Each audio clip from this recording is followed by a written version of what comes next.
최근에 4차 산업혁명이라는 용어가 화두가 됐고 그것에 관련해서 또 의료에 굉장히 관심들이 많으십니다. 그래서 제가 의료에서 4차 산업혁명을 어떻게 받아들이고 해석해야 되는가 하는 그런 고민을 조금씩 했었고요.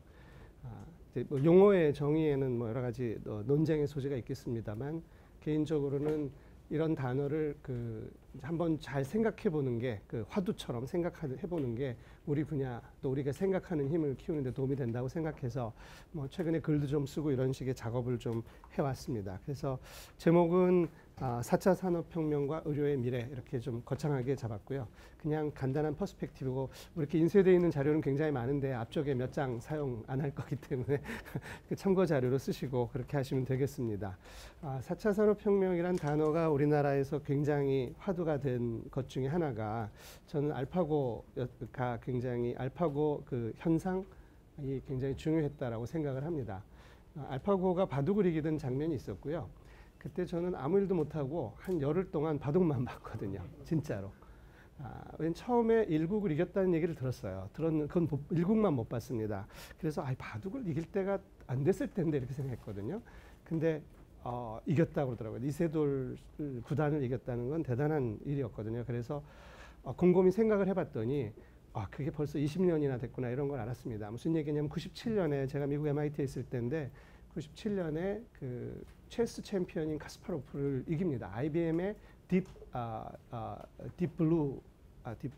딥소트라는 컴퓨터를 가지고 하죠. 칩 테스트라는 대만계 미국인 수 박사가 만든 프로그램입니다. 체스 프로그램을 그 사람 이름을 딥소트라고 바꿨고 그걸 IBM이 사서 좀 개량하고 좀 큰 서버로 만든 다음에 체스 챔피언을 이기는 과정이 있습니다. 그 당시에 이런 얘기를 했습니다. 저희가 그럼 드디어 체스를 이겼구나. 굉장히 중요한 마일스톤이거든요. 그 다음에 뭐지? What's next? 그 다음에 뭐냐? 이런 질문을 하는데 다들 다음 바둑이지. 그건 굉장히 명확한 마일스톤입니다. 체스 다음에 바둑이 중요한 게임이 되죠. 공정한 승패를 볼 수 있기 때문에 그렇습니다. 근데 그때 뭐 전혀 상상할 수 없으니까 이런 표현을 했습니다. 뭐 who knows? Maybe in 20 years? 뭐 어떻게 알겠어? 한 20년 걸리겠지. 20년이라는 건 보통 예측에서 잘 모르겠다는 얘기입니다. 그리고 그 다음에 충분히 멀리 얘기하는 거죠. 자기가 책임 안 질 수 있는 충분히 긴 기간입니다. 자기는 딴 분야에 가 있을 수도 있고 그랬는데 정말로 20년이 지난 이 2016년에 딱 20년이 됐을 때 그것도 서울 한복판에서 포시즌스 호텔에서 이기는 과정을 봤습니다. 그래서 이게 20년이면 이 정도의 변화가 있구나 하는 거를 느꼈고요. 제가 좀 조사를 해보니까 이미 한 3, 4년 전부터 그러니까 14년, 15년경부터 바둑을 이길 때가 됐다라는 게 업계에는 소문이 파다하게 퍼져 있었고 페이스북, 마이크로소프트가 다 이 경쟁에 들어갔었어요. 구글이 딥마인드사를 사서 5천억 원 정도의 비용을 들였고요. 한 사람당 한 20명의 박사를 산 건데 한 사람당 한 200억 계산해서 5천억 정도의 딥마인드사를 사고 그 정도의 또 비용을 투자해서 한 1조 원 정도를 들여서 딥마인드 챌린지를 한 겁니다. 그게 이제 굉장히 한국에는 큰 영향을 미쳤다 이렇게 생각합니다. 왜냐하면 바둑이라는 신비주의를 지금 이제 과학기술로 사실은 신비주의를 없앤 거죠. 뭐 그런 차원이었다고 생각을 하고요. 제가 이렇게 좀 큰 자리에 오니까 좀 사설이 길어졌는데 사실 이 얘기 하려는 건 아니고요. 제가 그래서 이렇게 생각을 했습니다. 우스갯소리를 좀 슬라이드로 올려놨는데 쭉 보다 보니까 이길 수 있을 것 같다는 생각이 나더라고요. 그래서 사국 아침에 알파고를 이길 수 있는 방법을 찾았습니다. 생각해냈습니다. 그래갖고 페이스북에다 진짜로 올렸어요. 그래도 제가 명색이 국립대학 교수인데 이런 말 함부로 올리면 안 되지 않습니까? 진짜로 사국을 이겼어요.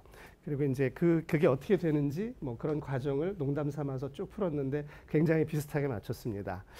그러고 나서 한 줄 올렸습니다. 인류 최후의 승자가 되었습니다. 이렇게 썼어요. 이게 무슨 얘기냐면 바둑은 더 이상 이제 앞으로 신비주의적인 성향은 없다. 우리나라는 굉장히 바둑이 중요한 나라입니다. 신문에 한 페이지가 바둑이 나오는 나라잖아요. 바둑에 관심들이 굉장히 많고 저도 어려서 바둑을 배웠고요. 근데 이제 바둑은 기존의 무슨 뭐 팩맨 게임 같은 게임과 큰 차이가 없는 게임에 불과하게 되는 거죠.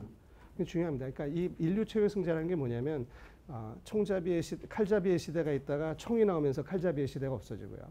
기관총이 나오면서 장고라는 영화를 보셨으면 관을 끌고 다니는 무법자가 있습니다. 기관총을 들고 다니는 거죠. 기관총이 오면서 총잡이의 시대. 총잡이의 시대는 뭐냐면 여기서 이걸 딱 빨리 뽑는 게 중요한 거잖아요. 이 기술로 그 서부를 지배했었는데 그게 의미가 없어지는 거죠.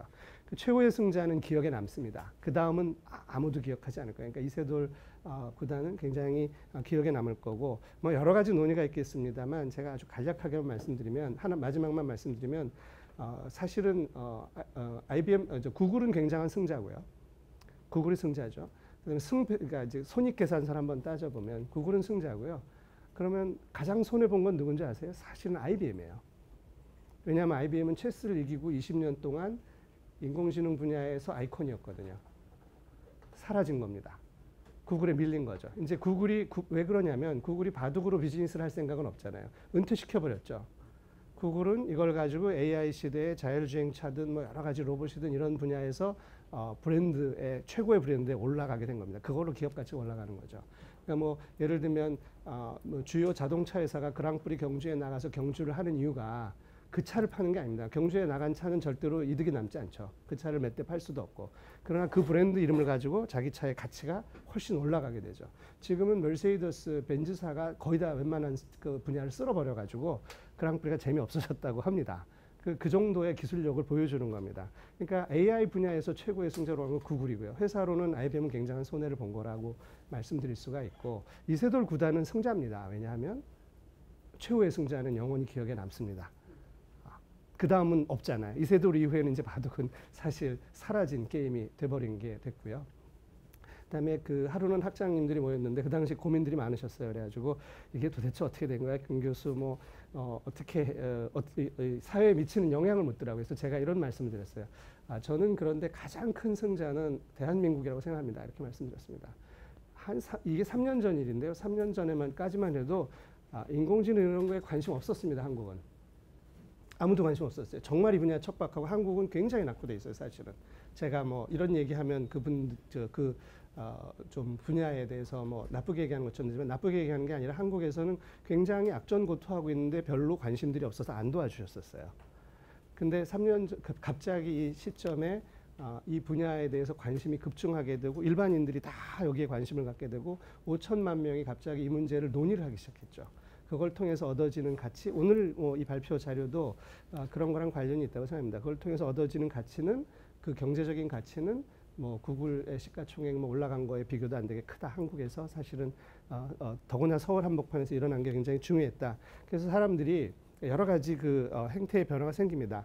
그 강남에 가면요, 여기 강남이네요. 저 대치동의 어머니들이 그 전에는 교육을 시킬 때 너는 예를 들어서 어떤 학원에 가서 공부를 잘해서 그 다음에 더 좋은 학원에 가서 그렇게 해가지고 뭐 중학교 고등학교를 잘 가면 인생이 보장된다고 강한 신념으로 애들을 밀어붙였거든요. 근데 학생들이 물어봐요. 엄마, 인공지능 나와서 내가 공부 이런 건 안 외워도 된다는데 이렇게 물어봐요. 엄마가 할 말이 없는 거예요. 예전에는 어머니가 굉장히 확신을 갖고 있었어요. 이게 확실한 길이니까 이렇게 너는 공부해야 된다라고 아주 확신을 갖고 밀어붙였는데 엄마들이 갑자기 이거에 대한 답을 못하게 되잖아요. 교수들이 똑같습니다. 지금 대학에서 의과대학에서 학생들이 물어봅니다. 지금 뭐 영상 판독 이런 건 인공지능이 한다는데 그러면 선생님 이거 우리 배워야 돼요? 이런 질문을 해요. 학생이. 그럼 교수가 그걸 답을 잘 못하잖아요. 잘 모르는 영역이니까. 그렇게 되면 갑자기 우리 교수 모르는구나. 그러고 말을 안 듣기 시작합니다. 권위가 무너지기 시작해요. 그래서 그런 게 굉장히 큰 영향을 미쳤다. 좀 사설이 길었지만 그랬다는 생각을 했습니다. 그다음에 5국을 이길까 고민을 좀 해봤어요. 근데 너무 잘하더라고요. 그래서 이렇게 불행하지만 이렇게 썼습니다. No mercy라고 썼습니다. 그리고 5국도 넘어갔죠. 그 정도로 거의 완성 단계에 이르렀다. 제가 좀 사설이 길었는데요. 이 장면 기억하실 겁니다. 이분도 뭐 프로 기사인데요. 미래 인류의 모습이라고 합니다. 이 장면 다 기억하시죠? 기계가 시키는 대로 한다. 이런 뜻으로 해석을 합니다. 이 밑에는 이제 불개하는 장면 보이시고요. 저쪽은 그 기차가 처음 나왔을 때 사람이 기차하고 속도 경쟁을 엄청나게 많이 합니다. 초기에 영국에서 달리기도 하고 자전거 타고 달리는 장면인데 지금은 기계하고 속도 경쟁을 할 필요 없지 않습니까? 오히려 거꾸로 사람의 가장 사람을 사람답게 만드는 게 무엇인가 하는 걸 찾는 게 더 더 중요한 주제가 됐다. 그래서 오히려 더 본질에 가까워진 거다 이렇게 생각을 하고요. 이게 애니메이션인데 한 장으로 나왔네요. 작가들이 굉장히 빠릅니다. 아까 한 말씀인데 한 의대생이에요. 한 의대생이 이런 식이면 머지않아서 의학과 병원도 다 기계로 대체돼 버릴지도 몰라 이런 생각을 하고요. 학생들이 이런 얘기들 합니다. 실제로. 그렇게 되고 나면 그동안 공부한 게 다 무슨 소용이지? 학생들이 이런 얘기를 하니까 옆에 있던 친구가 당장 병원에서는 알파 MD보다는 너를 더 좋아할 거야 그래요. 그래서 왜? 정말? 더니 싸니까. 이게 이제 지금 제가 앞에서 긴 얘기를 말씀드렸지만 사실 경제적인 관점에서 이게 제일 중요한 부분입니다. 투자를 하는 자본가의 입장에서는 기계에 투자해서 사람한테 투자하는 것과 같은 성과를 얻을 수 있다면, 같은 비용 효과를 얻을 수 있다면 당연히 기계에 투자합니다. 왜냐하면 사람은 어렵잖아요. 여러 가지로 사람은 변화하고 사람은 뭐 잘 돌봐야 되기 때문에 어렵기 때문에 이 기계가 발전하는 거 다 좋은데 결국 사회적인 영향은 인간이 우리가 하고 있던 영역에 기계가 침범하게 되면서 사회에 몇 가지 변화를 일으킨다라는 현상이라고 생각을 합니다. 그래서 4차 산업혁명이라는 걸 어떻게 정의하느냐 뭐 이렇게 생각할 수는 있겠지만 그래도 조금 의료하고 빗대서 제가 그림을 하나 그려왔는데요. 맨 처음에는 우리가 1차, 2차, 3차, 4차 하는 것에서 두 가지로 생각을 해볼 필요가 있습니다. 하나는 독일이나 일본식의 제조업 혁명입니다. 제조업에서의 4차 산업혁명이라는 것은 주로 완전한 자동화죠. 전체 아디다스의 예를 많이 듭니다. 전체 사람 몇 명 없이 완전히 처음부터 끝까지 생산해 치운다 이런 얘기고요. 그건 독일이나 일본식의 제조업 혁명이고 미국식의 4차 산업혁명은 조금 달라서 플랫폼 경제 같은 걸 만듭니다. 한번 뭐 그냥 그림을 보시면요. 옛날에 이렇게 기계가 증기기관이 생기고 기계가 됨으로써 갑자기 생산력이 늘어나게 됩니다. 근데 이제 노동의 착취라든가 뭐 미성년자 이런 여러 가지 문제가 생겨서 반대로 막시즘 같은 게 생기게 되죠. 그걸 한번 생각해 보실 수 있고요. 그다음에 두 번째로는 찰리 채플린의 모던 타임즈 장면인데 컨베이어 벨트죠. 소위 포디즘이라고 하는 겁니다. 포드가 컨베이어 벨트와 표준화 이런 걸 통해서 대량 생산을 통해서 급격히 생산 효율을 늘리다 보니 두 가지 중요한 현상이라는데 하나는 완전히 새로운 산업이 만들어지는 겁니다. 자동차라는 거는 뭐 아주 귀족이 아니면 탈 수 없는 거였는데 자동차를 대중화해서 전혀 새로운 산업이 만들어지고 여행이라는 산업도 만들어지고 미쉐린이 타이어 회사인 거 아시죠? 미쉐랑 가이드라는 게 미쉐랑 그 음식 가이드가 뭐냐면 그분들이 타이어 회사인데 타이어를 많이 쓰게 하려면 뭘 해야 되지 해가지고 맛집을 조사한 겁니다. 그래서 맛집을 막 광고하다 보니까 미슐랭 가이드를 만들어서 사람들이 자주 많이 돌아다니면 타이어를 많이 팔게 되겠다. 그게 지금은 이제 타이어보다 더 중요한 게 돼버렸죠. 그런 식으로 새로운 산업이 만들어지고 대량 고용의 시대가 일어납니다. 그러니까 완전히 새로운 산업이 농업이나 고전적인 1차 산업이 아닌 2차 산업이 고도화되면서 대량 생산이 일어나고 그러면서 고용과 생산의 밸런스가 이루어진 시대, 대량 생산과 대량 고용의 시대가 길어야 200년? 그러니까 지금처럼 대량 고용의 시대는 사실은 200년도 안 된 짧은 세월이고요. 그 전엔 전혀 다른 산업 구조 가지고 있었고 저희가 어렸을 때는 그 대학교 4학년만 되면은 기업에서 다 잡아가서 학생들이 없었거든요. 4학년 2학기 때는 당연히 학교에 안 나오는 겁니다. 기업에서 다 잡아가서요. 굉장히 많은 인력을 필요로 했고 산업의 발전기에. 그런데 지금은 청년 실업이 문제가 되지 않습니까? 그러니까 이 대량 생산과 대량 고용의 마지막 단계 정도에 저희가 와 있다. 현재. 그러면 그 그림이 그 다음 단계는 슈페터나 이런 사람들의 그림을 제가 그렸는데 혁신이 굉장히 중요해집니다. 고도화가 이루어지고요. 오른쪽에 있는 대량 혁신이라고 써놓은 그림은 뭐냐면 콜센터입니다. 지금 많은 제조업 현장에서 직원이 고용이 줄어들게 되고요. 그 다음에 늘어나는 데는 콜센터밖에 없는 거예요. 다 전화로 연락 오죠. 뭐 하여튼 스팸 전화 굉장히 많이 받으시잖아요. 콜센터나 이런 응대할 게 굉장히 많아지고 AI는 바로 여기를 치고 있습니다. 지금 제일 많이 하는 것 중에 우리나라도 여러분들 아시겠지만 아마존의 알렉사부터 시작해서 카카오의 클로바, 기가, 지니, 누구 뭐 수도 없이 많은 인공지능 스피커 시리부터 나오지 않았습니까? 걔네들에 들어갔고 구글도 거기에 들어가는 이유가 애플도 시리를 만드는 이유가 인공지능을 통해서 바둑으로 비즈니스를 하겠다는 게 아니라 가장 먼저 공략하는 영역이 물류도 전부 온라인이 됐기 때문에 가장 먼저 공략하는 병역이 콜센터입니다. 그러니까 저런 정도의 프로토콜 베이스트 가이드 해주고 대화하는 거는 기계가 할 수 있는 세상이 된 거죠. 좋은 여행 상품을 골라준다든가 옷을 골라준다든가 이런 것들은 사실 사람이 아니면 할 수 없었거든요. 그렇게 되면 이제 정말 많은 대량 해고가 일어날 수밖에 없는 거죠. 지금 굉장히 어려운 부분이 뭐 좀 제가 너무 비유를 들어서 심플리파이 했지만 혁신에 의해서 그 일자리가 줄어드는 문제가 생겼다. 그 문제를 우리가 어떻게 해결하겠냐 하는 건데 그 다음 단계는 사실은 오른쪽에 있는 그림처럼 한 명의 사람이 여러 개의 기계하고 일하는 세상이 될 수 있죠. 그래서 하나는 소외의 문제가 생기고요. 처음에 노동 소외의 문제와 좀 다른 기계를 잘 다뤄야 된다는 측면도 있고 기계와 함께 산다는 소외의 문제가 있고 또 하나의 문제는 뭐냐면 대단한 독점 시대가 옵니다. 그러니까 이 4차 산업혁명의 구조에서 특히 서비스업의 고도화는 고도의 독점 구조가 돼요. 플랫폼을 갖추게 되면서 지금 뭐 우버라든가 점점 모든 뭐 아마존이라든가 이런 제일 무서운 기업을 아마존 치지 않습니까? 근데 그런 식으로 되는 것이 이슈가 돼서 여기에서 제가 물음표를 좀 달았습니다만 대량 독점과 소외의 시대가 오느냐 그런 고민이 있고 그러나 앞으로 인간은 생산의 주체로서는 큰 가치가 없고 특히 제조에 관해서는 소비의 주체로서는 가치가 있으나 생산의 주체로서는 가치가 적다. 그러나 소비가 없는 생산은 어떠한 의미도 없거든요. 그렇기 때문에 어떤 식으로든 밸런스를 찾을 거고 그래서 뭐 로봇세도 만들고 뭐 여러 가지 주장을 하는 것들이 그런 류의 주장이 나오는 게 아닌가 이런 생각을 해봤습니다.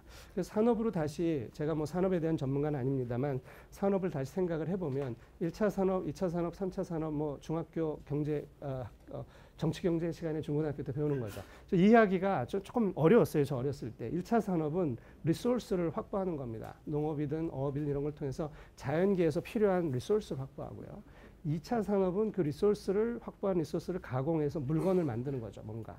거기까지는 부가가치를 생성한다는 게 너무 명확해서 이해하기가 쉬웠는데 제가 어렸을 때는 3차 산업은 서비스업인데 서비스업은 어떤 부가가치 생산하는지 무형이라서 좀 잘 모르겠더라고요. 저는 어렸을 때. 뭐 이제 유통 중요한 거는 알겠고요. 근데 우리나라에서 서비스 산업의 인식이 뭐냐면 뭔가 친절하게 빵긋빵긋 웃으면서 기분 좋게 잘 서비스를 해주는 거. 서비스란 말이 좀 아래에서 잘 서브해 주는 거 이런 식의 관점이 있거든요. 이렇게 이해하면 3차 산업을 이해 못합니다.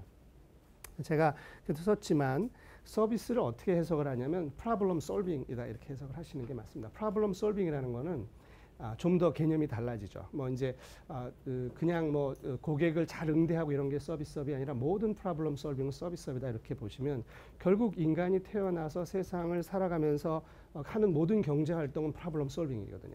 자, 조금 말을 바꿔 설명을 드리겠습니다. 예를 들면 온라인 쇼핑, 아마존이 지금 제일 무서운 회사 중에 하나로 등극을 했는데 온라인 쇼핑을 하시죠. 모든 분이 온라인 쇼핑 하시죠. 온라인 쇼핑이라고 생각하는 순간 이 문제를 잘 못 보게 되는 겁니다. 온라인 쇼핑은 이런 겁니다. 온라인 쇼핑은 내가 사고 싶은 게 있으면 온라인에 접속을 해서 로그인을 한 다음에 여러 가지 검색을 하고 그 물건 중에 뭐 가격 비교를 하고 선택을 하고 그 다음에 그걸 주문을 하고 그러면 주문을 저쪽에서 접수를 받아서 창고에 있는 물건을 실어서 차에다 실어가지고 배달해서 택배기사가 와가지고 띵동 누르고 배달하고 받습니다. 이게 온라인 쇼핑이죠. 이렇게 생각하면 옛날 얘기고요. 지금 그렇게 하는 게 아닙니다.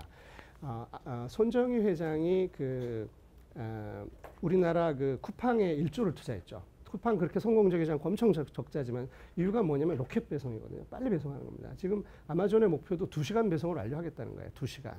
2시간이 왜 중요하냐면 신선식품을 다 배달할 수 있는 게 되는 겁니다. 2시간 배송을 하게 되면 뭐 좀 죄송하지만 여기 있는 이마트나 이런 중요한 소위 SM이라고 하나요? 큰 몰들 다 없어지는 거예요. 몰링을 하러 저 하남시에 있는 스타필드 하남에 가실진 모르겠어요. 코엑스를 가실진 몰라도 물건을 사러 갈 일이 별로 없어지게 됩니다. 2시간 배송이라는 건 신선식품 배달하는 거죠. 그러면은 이렇게 하는 겁니다. 온라인에 접속해서 뭐 이렇게 해가지고 와서 배달하는 게 아니라 차가 미리 떠나는 거죠. 왜냐하면 예를 들면 여기 강남구 포이동 일대에 뭐 몇만 명, 몇십만 명이 사는데 여기서 오늘 뭐 구매할지 대충 다 알잖아요, 이미. 그렇죠? 되게 다 알기 때문에 미리 떠나는 겁니다. 떠나면서 주문받고 떠나고 지금 내가 가서 주문하려고 하면은 주문하려고 하는데 땡똥 택배에서 벨이 울리면서 이거 주문하려고 하셨죠? 이렇게 갖다 주고요. 물건이 남으면은 이거 내일쯤 사실 것 같은데 오늘 사시면 싸게 해드릴게요. 그리고 지금 지금 막 주문했는데 이번 차에 없으면 다음 차에 오는 거죠. 그러니까 차가 계속 떠나는 거죠. 이게 관점이 좀 달라지는 겁니다. 영원히 잠들지 않는 세상을 얘기하는 거예요. 여러분들 게임을 하시면요. 여기 이제 그래도 좀 나이가 있으신 분들 게임을 하면, 비디오 게임 하면은 기기 한 대 들고 이렇게 게임 하셨죠. 뿅뿅 뭐 총 쏘고. 자, 요즘 애들은 전부 네트워크 게임이잖아요. 리니지, MMORPG 이런 거 하시죠. 자, 그거는 영원히 잠들지 않는 세상입니다. 내가 잠자고 있어도 돌아가죠. 잠잘 수 없잖아요. 게임을 하다 보면 네트워크 게임이 제일 나쁜 게 잠을 못 잡니다. 그거 마찬가지로 온라인 쇼핑이나 이런 배송 체계 전체를 해결해 버리는 거예요. 그럼 이런 거죠. 아까 프로블럼 솔빙의 관점에서 보면 되게 엄마들이 그 가족의 아빠하고 애들의 물자를 조달하는 거죠. 자, 이거 쇼핑이 아니라 내가 일상생활을 하면서 우리 집안에 필요한 모든 물자를 조달하는 업무를 갖고 있는 거예요. 그러면 내가 생각하고 있는 것들을 계속 알아서 갖다 주면, 그걸 조달해 주면 그 프로블럼을 아마존이 솔빙해 주겠다, 이런 얘기다. 이렇게 생각을 하면 완전히 바뀌게 되죠. 그래서 전체 시스템이 완벽하게 쉬지 않고 돌아가면서 계속해서 물자가 들어오고 나가고 들어오고 나가고, 다음번 배달할 땐 쓰레기도 회수해 가겠죠. 그러면 부동산 시장이 흔들리겠죠. 자율자동차가 저는 어떻게 생각하냐면, 한 10년 전에 자율자동차 논의를 쭉 하니까 그러면 사회에 어떤 영향을 미칠까를 고민하다 보니까 부동산이 흔들리겠다는 생각을 했어요. 왜냐하면 1인 가구는요, 그러니까 집을 주택을 사는 거는 자녀를 키우기 위해서는 절대로 필요한데, 가정을 이루고, 개인 입장에서는 자율주행차는 지금보다 차가 더 커질 거고요. 돌아다니고 눌러놓으면 잠자면서 주차장으로 연결돼서 그 옆에 뭐 그 샤워장도 있고 뭐 이런 공동주택으로 만들 수 얼마든지 있지 않습니까? 그렇게 되면 부동산의 활용성이 굉장히 높아지죠. 지금보다 10%만 빠지면 부동산 가격은 반으로 폭락할 겁니다. 뭐 이런 문제들하고 연관돼 있어서 4차 산업혁명이라는 걸 무시하기가 어렵다, 이런 말씀을 먼저 드리고요. 그래서 서비스업의 고도화가 일어나는 겁니다. 그럼 이런 거죠. 우리가 지금 전기차, 수소 경제를 만들자 전기차를 만드는 게 중요하냐, 아니면 자율주행차를 만드는 게 중요하냐, 아니면 우버가 더 중요하냐, 이런 게임을 할 때 우버가 훨씬 상위에 있는 거죠. 왜냐하면 최종 프로블럼 솔빙 해주는 사람이 나머지 1차 산업, 2차 산업 또는 3차 산업에서 이루어지는 모든 부가가치를 최종 결정자가 결정해 주게 돼 있거든요. 마진율을. 자, 의사가 의료계에서 의료계를 굉장히 압박을 하거든요. 정부 보험료도 깎고 뭐 여러 가지 하죠. 그래도 의사가 아직도 그런대로 의대 인기가 괜찮잖아요. 버티는 이유가 뭐냐면, 의료 시스템이라는 어마어마하게 큰 시스템이 있어요. 경제 전체에서 제일 큰, 전체 GDP의 뭐 5%를 차지하는 의료 부분이 있는데, 거기서 모든 현상은 의사가 처방을 해야만 일어나게 돼 있어요. 의사결정권자, 최종 의사결정권자는 의사입니다. 의사가 약을 처방하면은 약이 돌아가고 뭐 검사가 돌아가고 모든 시스템이 돌아가는데, 마지막 최종 결정권자잖아요. 그럼 그것에 의해서 아주 제약산업처럼 고도로 독점력을 가진 데가 아니면, 삼성전자처럼 반도체의 독점력을 가진 데가 아니면, 최종 프로블럼 솔빙을 해주는 사람이 나머지 그 전 단계 산업의 마진율을 다 결정하게 되는 겁니다. 그러니까 3차 산업이나 서비스 산업의 나머지 제조업이나 이런 건 종속될 수밖에 없는 구조예요. 독점력을 갖지 못하면. 그러니까 아무리 자율주행차를 잘 만들어도 이동에 관한 문제를 해결하는 사람이 그 이득을 다 가져갈 거기 때문에 독점이 강화되고 여기에 대한 대응이 필요하다. 그럼 우리나라의 이제 현상은 간단한 문제가 아니죠. 우리나라에서 의료에 지금 얘기를 조금 드리면, 의료는 옛날엔 이랬습니다. 그냥 이런 클리닉이죠.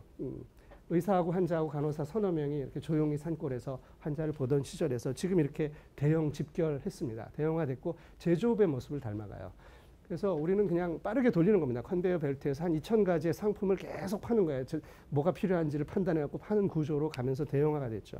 그래서 의료계는 어떻게 생각하냐면, 지금 2,000병상, 3,000병상까지 갔는데 앞으로 이게 점점 더 커질 거다라고 생각하고 계속 땅을 파고 건물을 짓고 있습니다.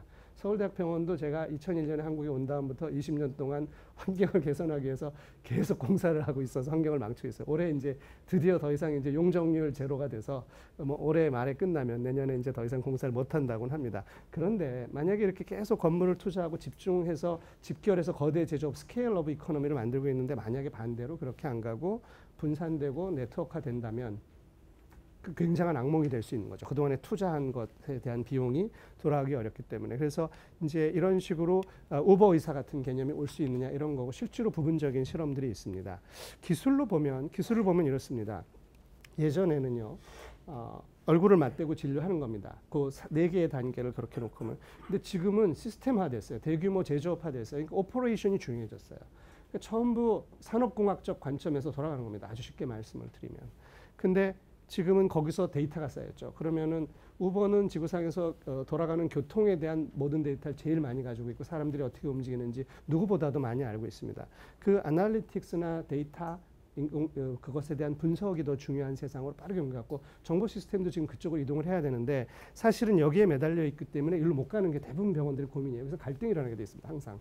이 주도권에 대한 싸움. 그러고 사실은 좀 더 앞으로 가면 좀 더 분산형이 되고 최근엔 블록체인 같은 기술이 나와서 이걸 또 좀 더 흔들고 있습니다. 네트워크로 가는 거에 굉장한 어려움은 중앙 집중형이 훨씬 싸고 효율적이라는 거예요. 일반적으로. 근데 중앙 집중형의 문제점은 누군가 그 책임과 권한을 갖게 되고 독점하게 되고 이상한 폐해가 좀 생길 수밖에 없다는 거고요. 그러니까 분산형은 너무나 비효율적이기 때문에 못 가는데 블록체인에 의해서 분산형으로 갈 수 있는 가능성이 열리고 있는 점도 한번 재밌게 볼 수 있는 구조가 됩니다. 제가 IT 분야를 하면서 이 슬라이드 한 장을 만들었는데요. 저는 이렇게 생각합니다. 왜 IT가 지금 그러니까 저는 애플 고등학교 때 애플 컴퓨터에서 시작을 해서 프로그래밍을 혼자서 했는데 의과대학을 들어오면은 그런 건 전혀 필요 없습니다. 의대는 수학을 6년 동안에 확실하게 잊어버리게 만들어주는 교육체제를 확실하게 갖고 있습니다. 지금도 마찬가지고요. 이공계에서 수학을 안 하는 2개의 과가 의대하고 생명과학부인데 생명과학부는 요즘 좀 많이 낮았고요. 의대가 좀 그런 문제가 있습니다. 근데 저는 그냥 그런 걸 하다가 컴퓨터가 굉장히 중요한데 제가 아무리 생각을 해도 사람들은 아무도 그렇게 생각 안 하는 거예요. 의사가 컴퓨터 내서 뭐해 이런 거죠. 그 당시에는. 그래서 이게 미래가 그렇지 않다고 생각하고 인터넷이 92년도에 저는 접속을 시작하는데 95년에 상용화가 되고 이러면서 미국에 있는 이런 사이트들이 보이기 시작하죠. 각 대학들이 브로셔를 올리기 시작하니까. 그래서 이 분야를 보러 갔습니다. 그래서 IT가 어떻게 진화하는지를 쭉 봤는데 제가 본 견해는 이건 좀 사견이라는 걸 말씀드리고요. 저는 IT 산업은 근본적으로 독점의 산업이라고 봐요. 독점의 문제를 이해하셔야 돼요. 독점이라는 게 뭐냐면 IT는 근본적으로요. 소프트웨어는 원본과 사본이 구분이 불가능합니다. 완전히 동일해요. 그러므로 어떠한 사람도 원본을 만드는 노력을 하고 싶지 하지 않아요. 복제하고 싶어 합니다. 당연하죠. 많은 소프트웨어를 복제해서 쓰시죠. 그 인류 공동의 자산이기도 합니다. 유산이기도 하니까 쓰는 건 맞는데 자 그러니까 이게 산업화가 안 되는 거예요. 그래서 IBM 시절에서는 IBM 메인프레임 컴퓨터 시대의 대장은 IBM입니다. 이 사람은 소프트웨어를 팔 거라고 생각 안 했어요. 하드웨어에 끼워 팔았죠. 기억하시죠? 메인프레임 팔면서 하드웨어에 끼워 팝니다. 그러니까 메인프레임을 만들던 시절에는 복제할 방법이 없어요. 기계니까. 그건 뭐 제조업이죠. 소프트웨어는 굉장한 부속물입니다.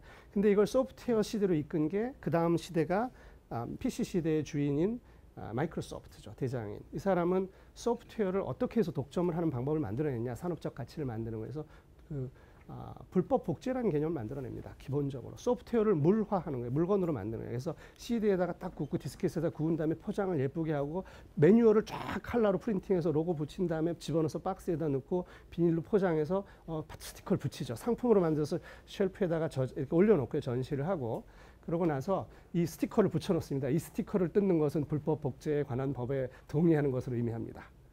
법이라는 강한 강제적 힘, 폭력적인 강제력을 가지고 소프트웨어를 복제하는 행위를 불법 복제라는 개념을 만들고 그걸 주도한 그걸 통해서 소프트웨어 산업을 만들어내서 번창한 기업이 마이크로소프트죠. 저는 그렇게 봅니다. 아니었으면 마이크로소프트라는 회사가 생길 수 없어요. 저희는 뭐 리눅스나 이런 반대쪽에 있어 온 사람이지만 학계에서 그러고 나서 영원할 줄 알았는데 인터넷 시대가 옵니다. 인터넷 시대가 오니까 갑자기 PC의 독점력이 좀 무너지기 시작해요. 이때 이제 굉장한 싸움들이 있는데 인터넷 시대가 되니까 구글이 강자가 됐죠. 구글은 어떻게 하십니까? 구글 다 쓰시죠. 구글 안 쓰시는 분을 제가 본 적이 없어요. 최근에. 구글을 어떤 식으로든 다 쓰시더라고요. 자, 구글을 다 쓰는데 뭐 구글은 뭘 복제를 해? 그런 질문을 하실 수도 있지만 구글은 이런 겁니다. 구글은 뭘 하는지 아무도 모르시죠. 저희 같은 사람, 엔지니어들이 어떻게 하냐면 쫙 앞에 놓고 뒤에 가서 서버 사이드에 집결해 있는 겁니다. 1만 명의 구글 직원이 다 뒤에 있고 밖에 나오질 않아요.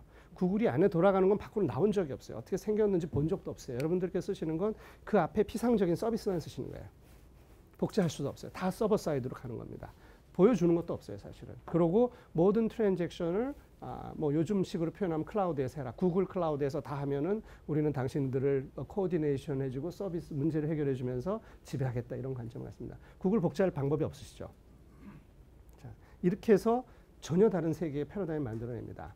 그 기간이 한 15년, 20년, 15년 이렇게 와요. 되게.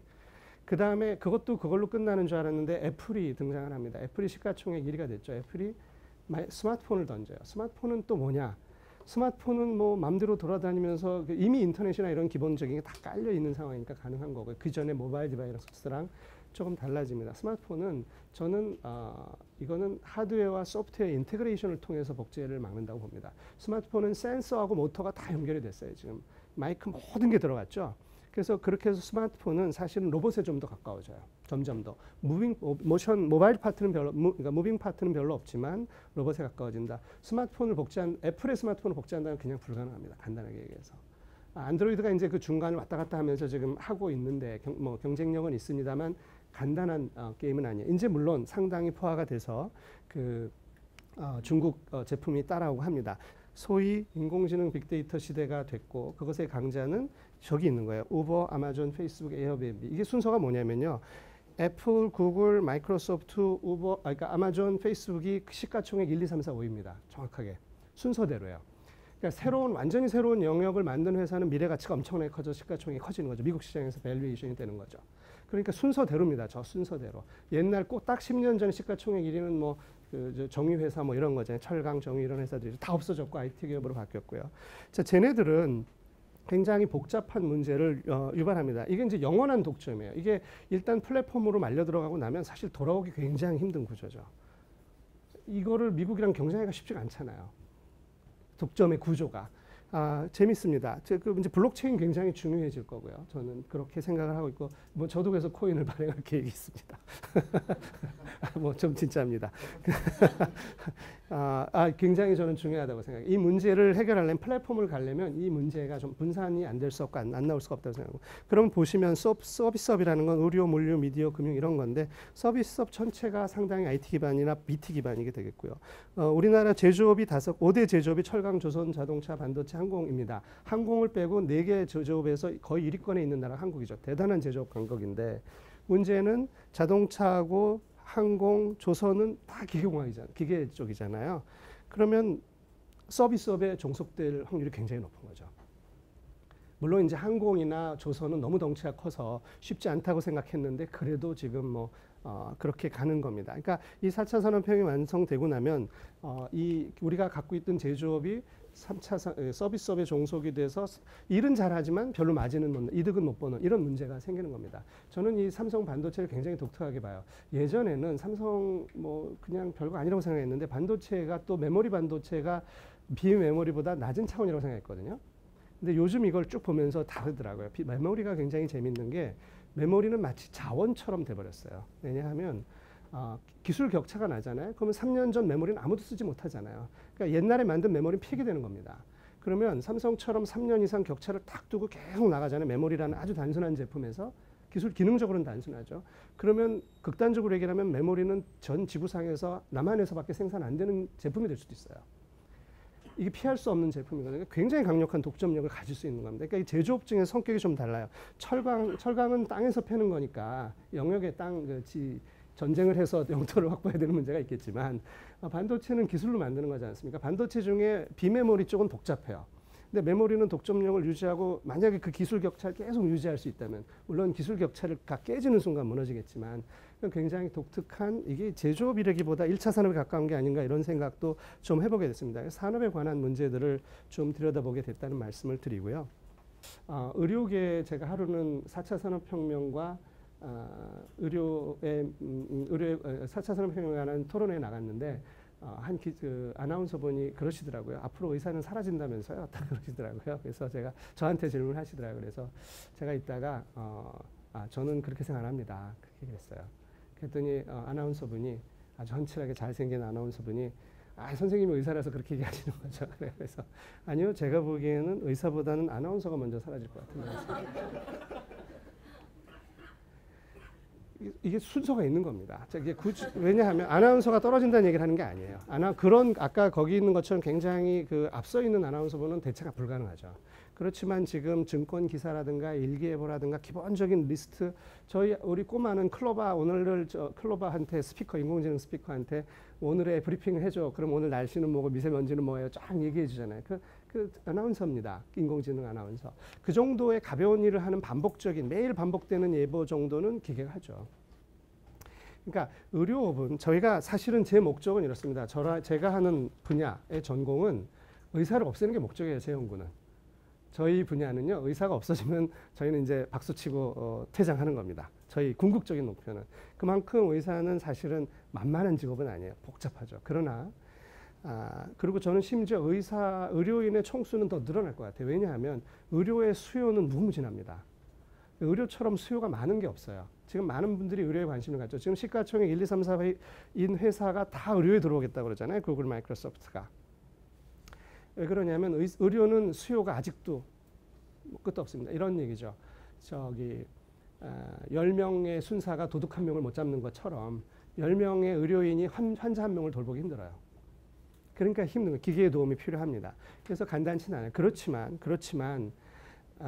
의사가 하는 일이 100이 있다면 100 중에 한 20은 현재 의사 외에는 하기 어려운 일들이 있습니다. 물론 책임도 져야 되고 여러 가지 일이 있지만 나머지 80%는 사실 꼭 의사가 해야 되는 일은 아니거든요.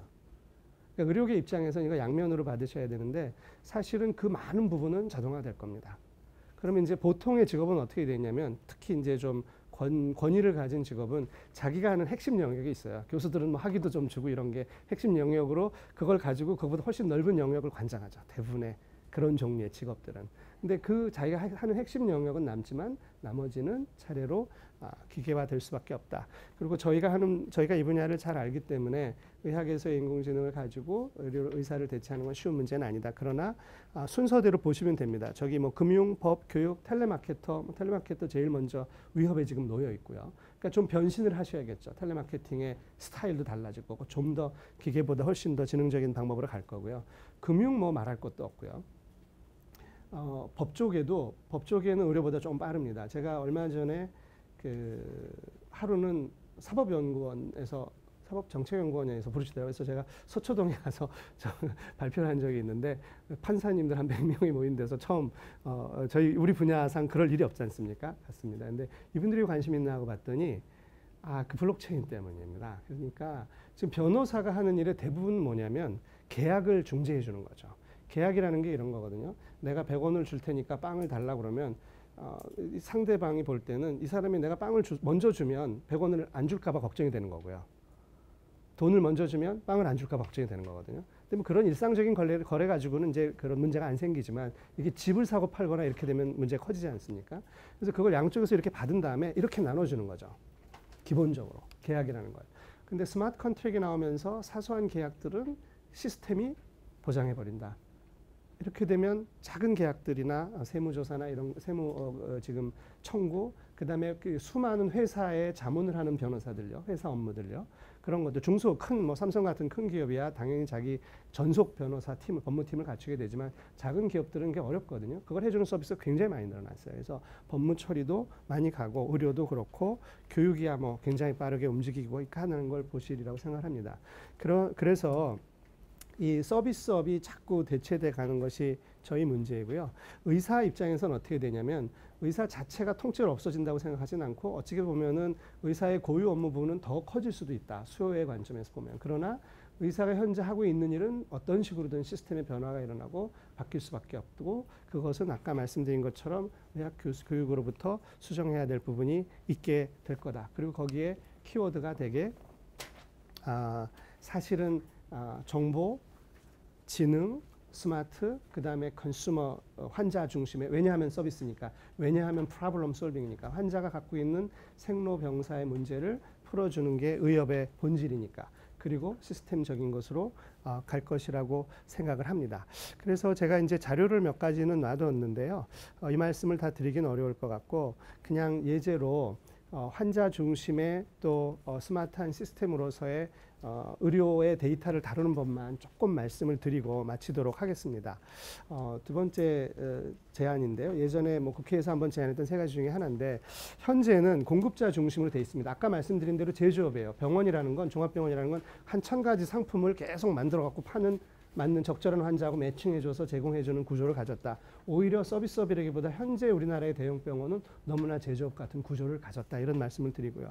그게 공급자 중심에서 소비자 중심으로 넘어가고 그 중에 핵심 중에 하나가 환자에 대한 기록, 데이터 이런 것들을 어떻게 운영하느냐입니다. 현재는 자기 자신의 데이터는 환자가 직접 만들지는 않고요. 다 병원에서 생성되고 병원이 가지고 있는 구조입니다. 그러나 예를 들면 블루 버튼이라는 이니셔티브가 있습니다. 캠페인인데요. 병원마다 파란 버튼이 있다고 캠페인 하는 겁니다.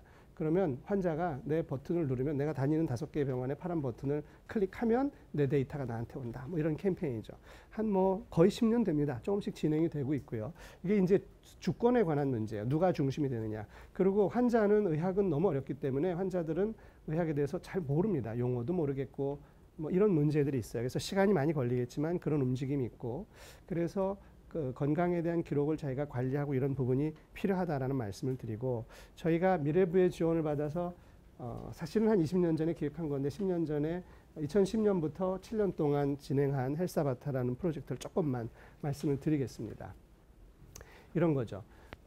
자, 이게 4차 산업혁명적인 관점에서 아까 데이터의 흐름이나 시스템 경제의 관점에서 어떻게 전체 시스템 운영할까 하는 건데 기본적으로는 메디컬 데이터입니다. 두 번째 줄에 있는 진료 기록은 병원에 있는 거죠. 기본적으로. 근데 라이프로그 이런 식으로 지금 웨어러블이나 이런 걸 통해서 환자 스스로 제너레이션 하는 데이터가 많아지기 시작했습니다. 이게 의학의 역사상 없던 거거든요. 환자 스스로 데이터를 만듭니다. 요즘은 Patient Generated Health Data PGHD라고 해서 아예 이름도 붙여져 있고 점점 많아져가고 있는 추세. 왜냐하면 환자 모든 사람이 기계의 도움을 받기 때문이죠. 스마트폰이 있기 때문에 가능합니다. 간단히 말씀드리면. 근데 그거는 자기가 스스로 먹고 자기가 관리하고 비용을 자기가 지불하기도 하죠. 근데 어쨌거나 나를 위해서 뭔가 일을 해요. 나를 도와주죠. 그러니까 뭐 운동을 좀 하세요. 이 음식 먹지 마세요. 이런 사소한 얘기라도 해주죠. 근데 병원에 있는 의료 기록은 아무 말도 안 하잖아요. 내가 그 병원에 갔을 때 담당 의사의 손을 통해서 잠깐 열려서 아주 중요한 도움을 주긴 합니다. 중요한 도움을 주지만 바로 다쳐서 잠들죠. 우리 원장님은 이렇게 얘기합니다. 저희 병 원장님은 서울대학병원에 오시면 100만 명의 그 내원객들의 그 환자 데이터 비교 분석해서 환자별로 맞춤형 의료를 제공한다고 말씀하시죠. 언론에서. 그런 일이 일어나지 않습니다. 그런 거 하는 병원은 없어요. 사실은 아직. 그냥 광고죠. 이런 건 있습니다. 그 데이터를 가지고 의학 연구에 사용해서 내가 환자 자신이 아니라 다른 사람 다음 제너레이션에 도움을 주는 연구는 진행이 됩니다. 그러나 우리가 원하는 건 내 데이터가 나를 위해서 일하게 만드는 거죠.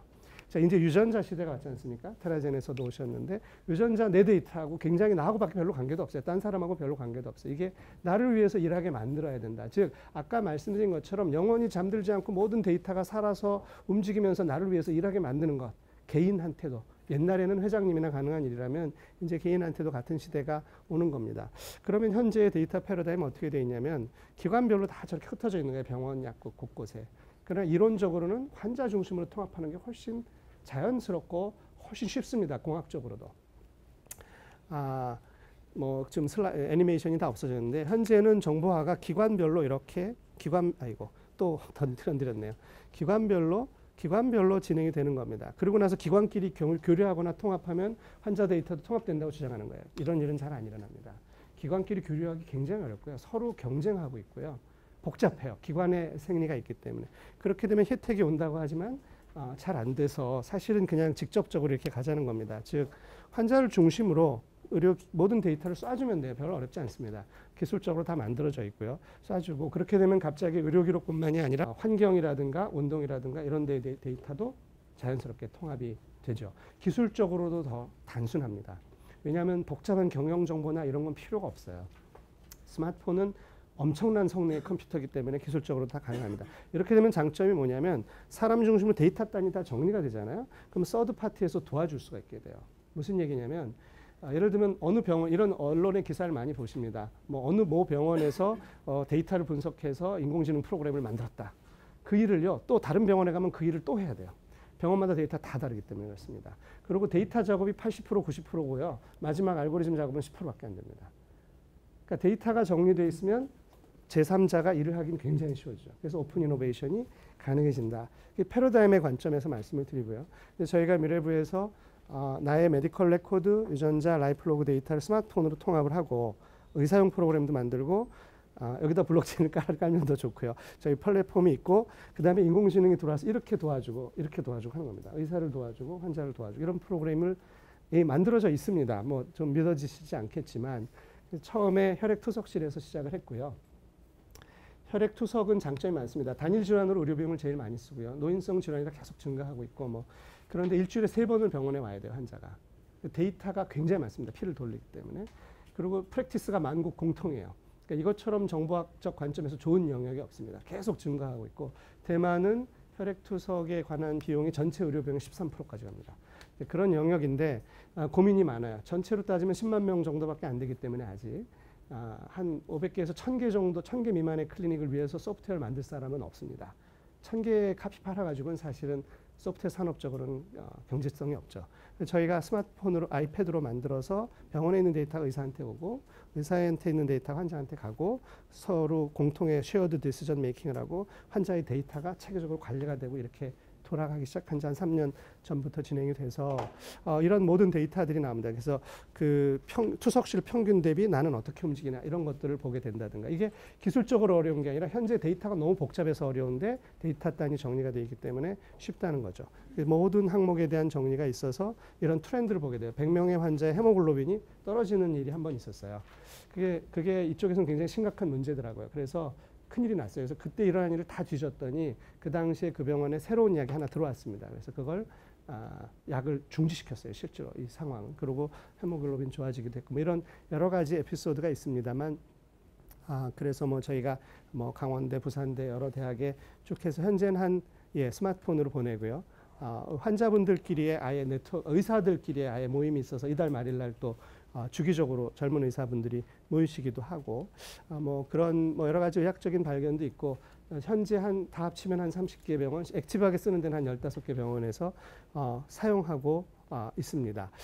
그래서 그걸 이제 혈액투석실에서 조금 다른 영역으로 뭐 좀 확장을 하기도 하고 그래서 데이터 운영의 패러다임을 좀 바꿔본 사례를 그냥 간략하게 말씀을 드리고 이렇게 데이터 운영의 패러다임을 바꾸는 거는 기존에 있는 체제 하에서 이 전체를 돌리기가 굉장히 어렵다. 그러니까 이걸 뭐 예를 들면 4차 산업혁명에 왔을 때 새로운 플랫폼을 만들어야 된다면 그것으로 가기 위해서 중간 단계에 우리가 해야 될 일이 뭐가 있겠느냐 하는 관점에서 저희가 이런 시스템을 만들어서 진행을 하고 있고 지금 사실은 이런 문제가 하나 있습니다. 마지막으로 한 말씀을 드리면 여기서 하는 일들이 전체 헬스 시스템에서 볼 때 헬스 베너핏 그러니까 건강에 대해서는 다 좋은 일을 하는 거예요. 의사도 환자한테 좋은 일 해주고요. 데이터를 보내주기도 하고 우울증 처방을 하기도 하고 환자도 뭐 여기에 대응하고 양방향 통신을 하면 의료의 관점에서는 좋은 일을 하는데 누구도 거기에 보상을 안 합니다. 의료는 지금 보험에서만 보상을 하거든요. 보험은 제도잖아요. 그러니까 디테일을 볼 수 없어요. 보험은 정의상. 디테일 볼 수 없는데 그렇게 되면 블록체인 같은 기술은 사실은 그 디테일을 볼 수 있는 가능성을 갖고 있습니다. 뭐 토큰을 주는 거죠. 쉽게 얘기해서. 뭐 그런 식의 관점으로 현재 시스템을 만들어 가고 있다. 뭐 그런 정도까지만 말씀드리고 제 발표는 마치도록 하겠습니다. 감사합니다.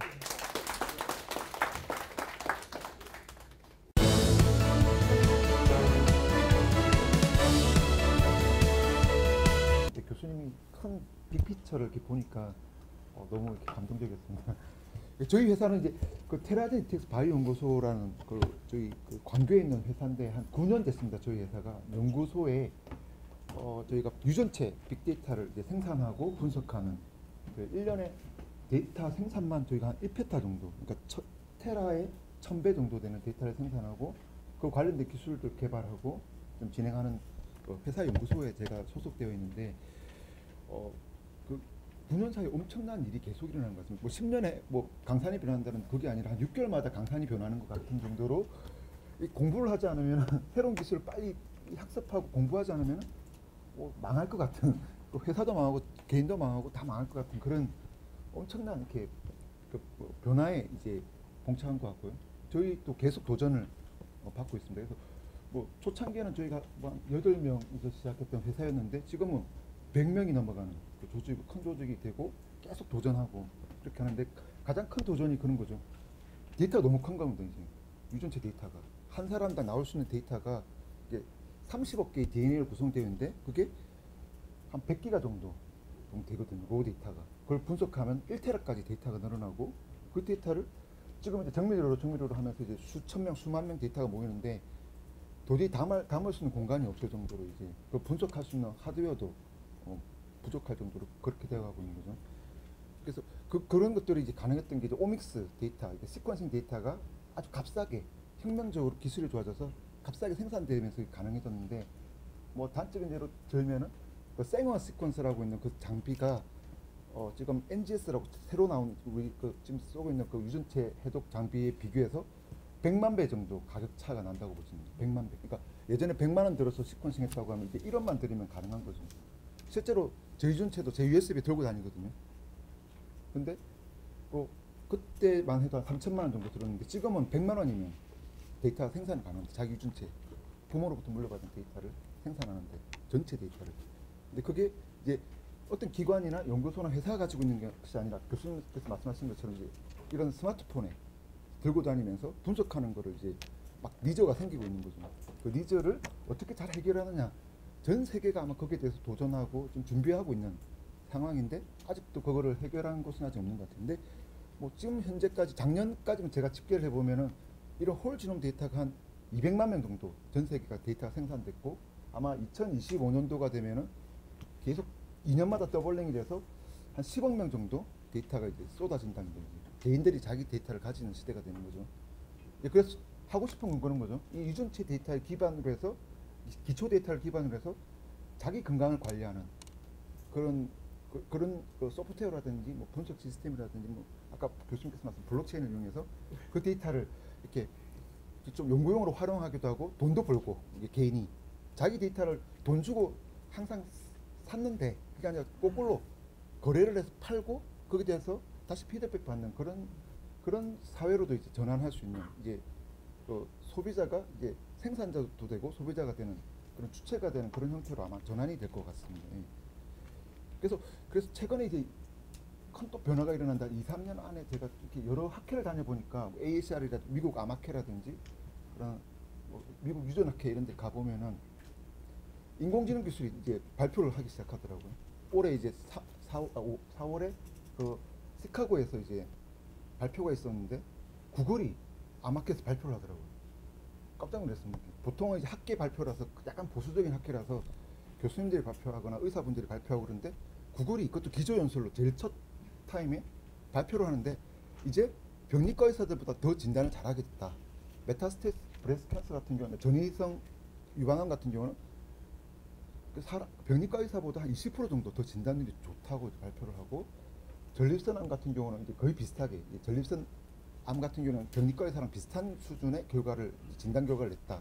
아마 그거는 그러니까 그 의사들보다 너무 잘한다고 하면 이제 좀 문제가 될 수 있으니까 비슷한 수준도 있고 잘하는 것도 있고 뭐 이렇다라고 설계한 것 같아요. 그러니까 결론은 의사보다 못하지 않는다는 거죠. 이제 인공지능 기술들이 점점점 더 좋아질 거고요. 그래서 이게 좀 이제 뭐 의사뿐만 아니라 이제 생물학 연구하시는 분, 그 과학 분야뿐만 아니라 이렇게 인공지능 기술, 빅데이터를 분석해서 진단하는 그런 기술들이 아마 좀 더 보급화되고 빠르게 되고 개인화되는 형태로 아마 진행할 것 같습니다. 제 생각입니다.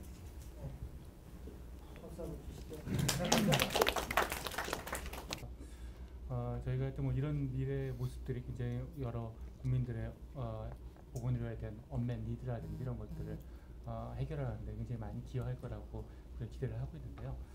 근데 뭐 여전히 우리가 몇 가지 좀 항상 좀 답답한 거는 이게 과학기술만 열심히 해서 될 수 있는 영역이 아니라는 점 때문에 많은 분들이 굉장히 복잡해하고 힘들어하는 거라고 생각이 듭니다. 다 아시다시피 일단 정보를 이제 활용하는 데 있어도 현재 여러 가지 뭐 각각의 다 이제 입장들이 있지만 어려운 측면들이 있습니다. 저는 이제 근본적으로 이 정보를 다루는 측면에 있어 우리가 막혀 있는 부분들은 현재 여러 가지 정보를 활용하는 사회 제도라는 것 자체가 all와 nothing, 허용 아니면은 허용하지 않은 두 가지 사실의 기준밖에 없기 때문에 어떤 위험도라든지 또는 편익의 어떤 다양한 그레이드에 따라서 관리를 하고 있지가 못합니다. 왜냐하면 우리가 쉽게 생각해서 어떤 식약처의 의약품이든 의료기기 또는 의료기술이라는 것들을 봤을 때 무조건 오라나싱이 아니라 여러 가지 위험도하고 리스크하고 베네핏을 밸런싱해서 어떤 것들은 이제 허용이 되고 어떤 것들은 조건부로 허용하고 이런 식으로 되고 있는데 우리 정부는 현재는 개인 동의를 받았거나 아니면은 익명화했거나 이 두 가지만 있고 그것이 얼마나 리스크가 큰 인포메이션이든 아니든 아니면 편익이 얼마나 크든 아니든 상관없이 이제 가고 있다라는 것들이 이제 문제고요. 그래서 우리가 조금 더 이런 부분들에서 세밀하게 좀 들어가서 어떤 정보를 활용하는 것들이 사회적 편익과 리스크가 밸런싱이 되느냐, 어떤 건 아직 좀 더 기다려야 되겠느냐라는 것들에 대해서 굉장히 다양한 그레이드를 평가할 수 있는 그 가이드라인이라든지 그런 걸 할 수 있는 전문가 층들이 만들어져야지만 이게 해결이 될 거라고 생각됩니다. 두 번째로는 결국에는 이런 다양한 뭐 인공지능을 이용한 진단을 보조하거나 이런 기술들이 의료의 행태라든지 여러 아웃컴에도 굉장히 영향을 많이 미칠 수 있는 부분인데요. 예를 들면 IBM 왓슨 오컬로지가 이제 처방을 추천해주고 하는 것들이 과연 미래에는 신약이 처방되는 거라든지 또는 다른 어떤 항생제가 처방되는 거라든지 또는 약의 양이 처방 양이라든지 뭐 이런 것들에 대해서 얼마만큼 변화가 있을 것인가 아닌가 이런 것들이 굉장히 이제 의료의 모습들에 영향을 많이 미치게 되겠죠. 물론 뭐 지금은 의료인들이 컨트롤하고 있는 상황이기 때문에 이런 문제가 심각하게 나가지는 않지만 점점 이제 의존도가 높아지게 되면은 사실상 인간이 열쇠를 지는 것이 아니라 알고리즘에 의해서 의료 환경에 대한 것들이 결정되는 상황들이 되기도 하겠죠. 그래서 그런 부분들이 우리가 앞으로 해봐야 될 부분이고, 그다음에 인력 양성이나 이런 부분들에 대해서 제 의견은 말씀도 주셨지만 의료 분야의 전공으로 있는 분들, 그러니까 뭐 의대라든지 약대나 다른 이상의 수학을 또 가르치질 않습니다. 그래서 앞으로 좀 미래에는 의학, 뭐 약학, 간호학 등등 보건의료 직종에 있는 분들이 수학이나 물리나 공학 등을 전공을 해서 융합 분야의 학문들을 할 수 있도록 그걸 서포팅해주는 여러 장학금 제도라든지 연구비 제도 같은 것이 필요할 거라고 보이고요.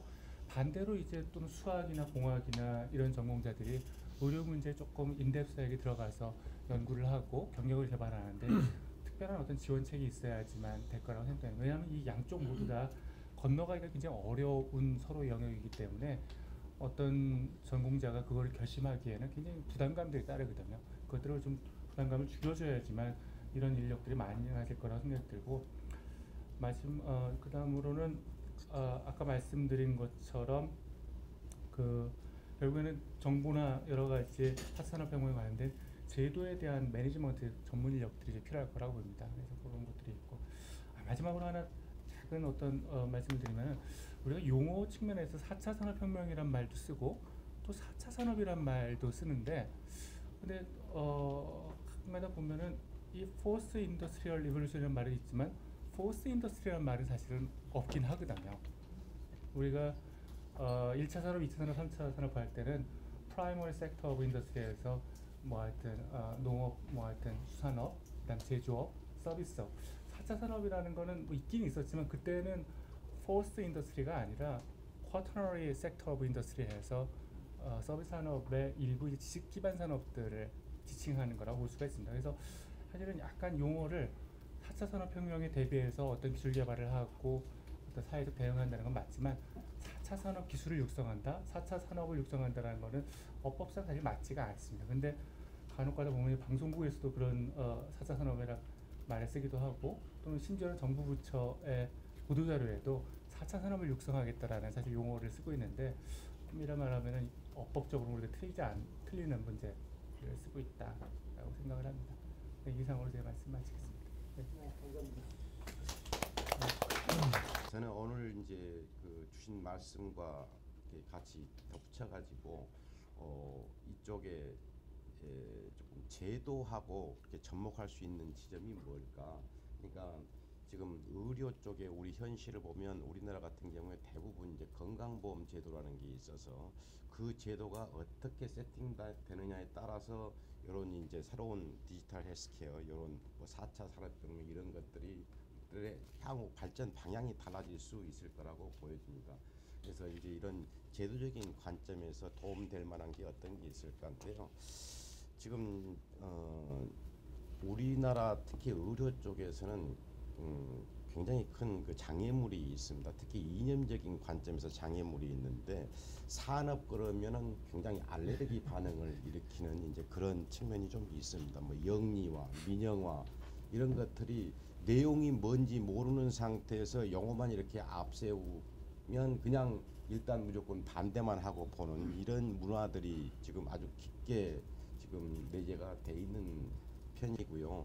또 원격 의료 이 말 자체에 나오는 것에 대해서도 바로 엊그저께 또 경총에서 뭐 이제 원격 의료니 이런 것 몇 가지 아젠다를 가지고 기획 우리 그 정부에다가 이런 거 좀 해야 되지 않느냐 제안 사항으로 내기도 했는데 또 그것 자체를 놓고서도 노조를 비롯한 시민단체 쪽에서는 굉장히 또 강력한 반발을 지금 하고 있기도 하단 말이죠. 그래서 내용에 관계없이 무조건 반대하는 이런 모양새.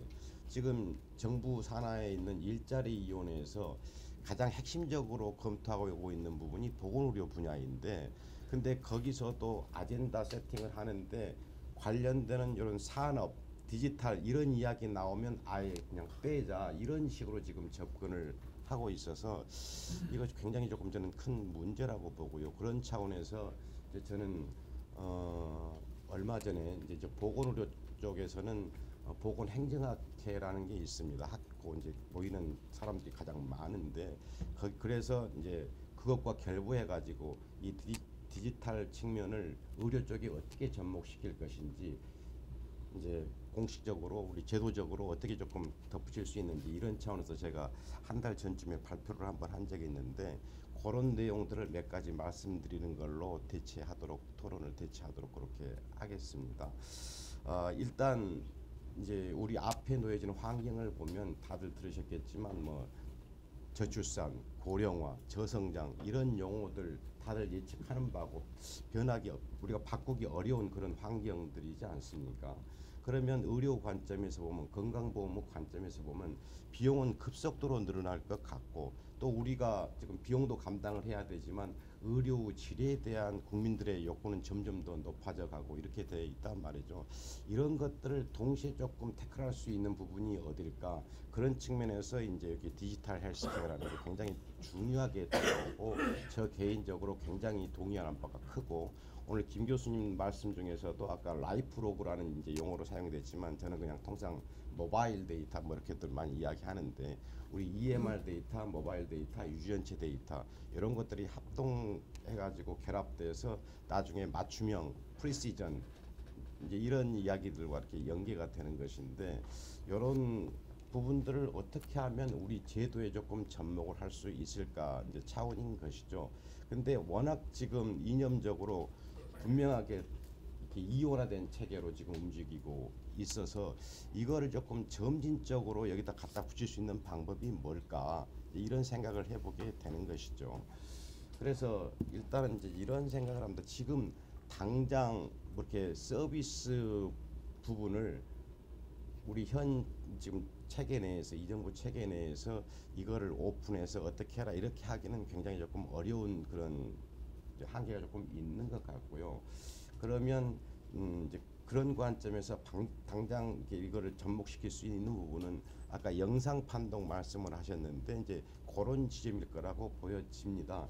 일단 우리가 영상 판독은 뭐 쉽게 뭐 MRI나 뭐 어떻든 검체 검사든지 어떤 이런 쪽의 분야들은 환자하고 의사하고 직접 대면하지 않는 가운데 새로운 결과물들이 의사가 직접 하는 것보다 훨씬 효과적이라는 이야기들이 많이 나오고 있지 않습니까? 그러면 그런 분야는 조금 이념적인 그런 문제 없이 바로 제도 적용이 가능할 수도 있을 것 같고 이제 그런 것들을 조금 구분해서 제도를 세팅을 해오면 좋겠다. 또 모바일 데이터 같은 경우도 지금 우리가 일상적으로 이렇게 핸드폰 사용을 하지만 이거를 제가 보기에 지속적으로 이게 이 데이터를 축적할 수 있는 기전을 제공해 주는 게 대단히 중요할 것 같다. 외국의 사례를 보면 무슨 하다못해 커피 쿠폰을 준다랄지 아니면 조금 더 길게 보면 뭐 보험료를 깎아주기도 하고 뭐 이런 작업들을 이미 지금 시행하고 있기도 하고 또 EMR 데이터 같은 경우가 이제 우리 진료 정보에 관련되는 건데 지금 요양기관의 입장에서 보면 요거를 통합할 수 있는 아무런 유인 체계가 없습니다. 각각 개별적으로 자기 갖고 있는 건데 이거 누가 나서 가지고 조정해주고 뭐 이런 역할도 없는 것이고 미국의 케이스를 보니까 이제 각 기관별로 이거를 동일한 포맷으로 표준화하는 게 아니고 여러 개 있는데 이거를 서로 호환될 수 있도록 중간에 이제 그런 호환될 수 있는 그런 프로그램을 만들어 가지고 표준화하는 이런 형태로 접근을 하고 있더란 말이죠. 그래서 이제 이런 것들은 민간 단위에서 하기는 거의 불가능한, 특히 병원 단위 각 개별 단위에서 하기는 어려운. 그러면 정부 차원에서 어떻게 할 건가? 이제 이런 것들을 제도적으로 특히 이제 건강보험권에서 어떻게 할 건가? 이런 내용들이 좀 선도적으로 제도 세팅이 되면, 그러면 지금 당장은 조금 이념적으로 부딪히는 지점들이 있더라도 시간이 지나면서 이게 우리 일생활의 가치와 직접적으로 관련이 된다. 또 분명하게 효과가 있다. 이렇게 점진적으로 저는 국민들이 이해를 하게 되는 시점이 올 거라고 봅니다.